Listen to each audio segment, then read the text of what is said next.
Supreme court of Pakistan के अहकामात के तहत खैबर पख्तूनख्वा हुकूमत सूबे भर में तमाम रिटेल शॉप्स को जो कि पहले जुम्मा और हफ्ते के दिन बंद थे उसको ईद के दिनों में जो है ना खोलने का फैसला किया गया है और इसका बाकायदा नोटिफिकेशन जारी।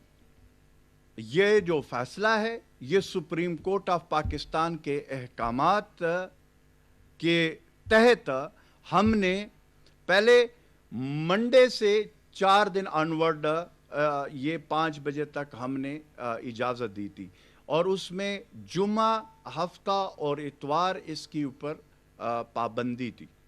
अब वो जो जुम्मा हफ्ता और इतवार है वो रिटेल के दुकानदारों के लिए, कारोबार करने वालों के लिए ईद के दिनों में वो खोले जाएंगे, यानी उसके ऊपर उसको हमने उसका नोटिफिकेशन हो गया। दूसरा जो फैसला हुआ है टेक अवे, होम डिलीवरी और बेकरियों को भी जो 5 बजे का टाइम है उससे इस को जो है ना वो 5 बजे के बाद भी होम डिलीवरी, टेक अवे और बेकरीज जो है वो हम खुले रखेंगे 5 बजे के बाद। SOP पे अमल दरामद होगा तो हम नरमियां मजीद करेंगे। आप अगर देखें तो हम स्टेप बाय स्टेप चीज़ों में नरमियां कर रहे हैं।